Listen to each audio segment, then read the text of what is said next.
Þann 21. janúar 1973 mældust tvær mjög litlar jarðskjálftahrinur í Mýrdal og Laugarvatni. Vísindamenn töldu að upptök jarðskjálftanna mætti annars vegar rekja til Veiðivatna eða Heimaeyjar.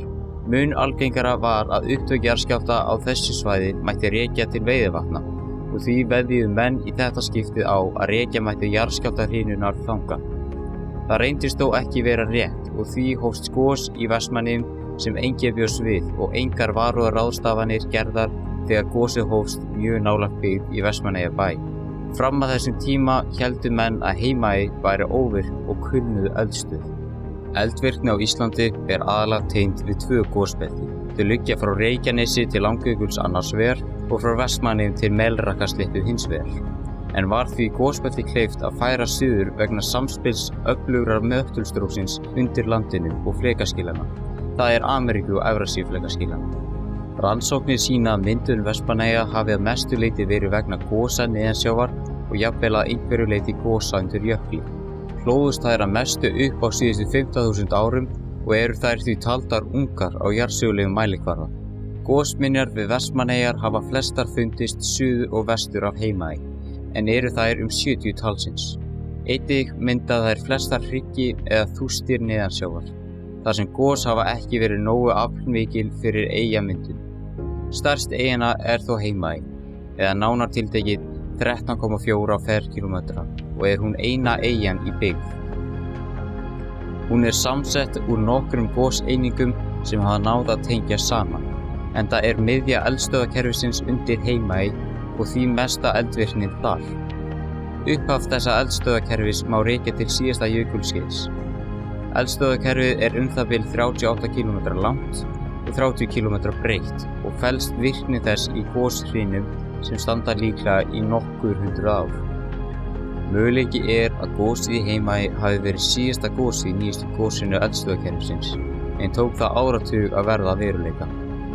Sennilegt er að basaltkvika hafi risið undir Heimaey í kringum tíma Surtseyjargossins árið 1963, stansað á það bil 20 km dýpi og kólnað úr 1150°C niður í 1050°C. Þá kristölluðu steindir kvikunar með hæsta bræðslumarkið og kristallarnir féllu í kjölfarið úr kvikunni, en þeir innihéldu lítið af vatni eða öðrum rókjörnum efnum. Þau efni söfnuðu saman í afgangsbráðinni, sem gerði það að verkum að þau leystust úr kvikunni og mynduðu gas, en það safnaðist efst í kvikuhólfinu sem jók þrýsting. Talið er að það hafi tekið kvikuna 10 ár að brjóta grannbergið fyrir ofan hólfið og valda þar af leiðandi Heimaeyjargosi 23. janúar 1973. Í upphafi gossins opnaðist það bil 2,3 km löng gossprunga frá suð-suðvestri til norð-norðausturs. Sprungan var 300 metra austur af Kirkjubæ sem var næsta byggð við, en minnkaði megineldvarpið og var það yngsta eldfelli Íslands, eldfelli suðri af Skansinum í norðri, og stækkaði Heimaey við þetta 2,2 ferkílómetra. Fyrst var gosið dæmigert sprungugos, en voru sprungunar 1600 metra langar og röðu sér þar 30-40 gígar.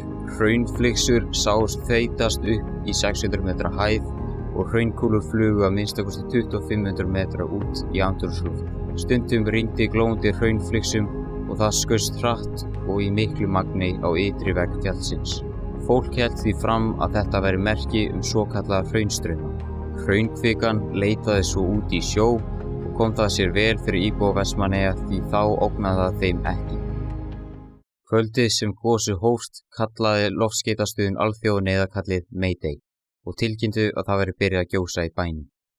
Bátar sem voru við veiðum í nágrenninu hættu undir eins og sigldu að eyjunni til að ná fólki þaðan. Til lukku var vont veður þennan dag sem olli því að margir bátar voru nú þegar við höfnina þegar Vestmannaeyingar hlóðust að bryggju. Björgunaraðgerðir fóru þó snögglega og almennt vel fram þegar bátarnir komu að Þorlákshöfnina, þar sem var tekið á móti fólki. Morguninn eftir gosið voru nánast allir íbúar eyjunnar komnir á meginlandið, en 200-300 af þeim urðu eftir til að sinna næstu verkum. Næsta sem þurfti að gera var að reyna að bjarga eins mikið af bænum og hægt var. Margir sjálfboðaliðar birtust þrátt fyrir að þau fengu einungis mat og óöruggt húsnæði að launum. Starf þeirra var að negla fyrir alla glugga sem sníður að gosinu, styrkja húsþök og hreinsa meðal annars skella þeim og flytja eignir af eigin. Sem betur fer gekk þetta allt mjög vel og hægt var að koma í veg fyrir milljarða tjón á eignum. Eftir allt tjónið var unnið hart að aðlagast við aðstæðurnar og voru ráðstafanir gerðar. Rauði krossinn annaðist veglausa fólkið og nefndi ríkisstjórnin 3 ráðuneytisstjóra til að hjálpa Rauða krossinu við að leysa þau mál. Öll mál voru þó ekki leyst því í byrjun febrúar árið 1973 opnaðist neðansjávarsprunga við op hafnarmynnisins. Frá 4. til 20. febrúar var höfninni lokað og umferð bönnuð. Þess þurfti samt ekki því gosið fór ekki nægilega hátt upp á yfirborðið og þann 8. mars kólnaði hraunið. Á sama tíma safnaðist hraunið á eyjunni saman norðan við gígmynnið. Varnargarðar voru byggðir til þess að vernda bæinn og höfnina. Hraunið tók að streyma frá gígmynninu sem ógnaði varnargörðum. Íbúum datt því í hug að dæla vatni á hraunið til þess að kæla það niður en gerði það ekkert gagn vegna þess að vegalengdin frá hrauni og að sjó var of mikil. 18. mars gaf varnarveggurinn sig og brotnaði hann sem olli því að 10 hús enduðu undir hrauni þann dag, en það var ekki endir ferðar hraunsins. Þann 22. mars hljóp hraunið áfram 300 metra og þá fórust 70 hús og hætti áhlaupið að streyma niður við Heimagötu. Undir lok gossins urðu 417 hús undir hrauni og önnur 400 til viðbótar urðu fyrir skemmdum. Því má telja að 800 hús eyðilögðust eða urðu fyrir skemmdum af þeim 1350 sem voru áður en gosið hófst. Reikna má með því að það geti gosið hvenær sem er á Vestmannaeyjaeldstöðinni en á samtíma getur þetta hafið verið síðasta gosið í þessari hrinu og eldstöðin sé nú að hefja hvíld í nokkur þúsund ár. Þrátt fyrir það má þakka fyrir að suðurhluti eyjarinnar slappa mestu leyti í þetta skipti og að sá hluti tók að grænka á ný lok apríl árið 1973.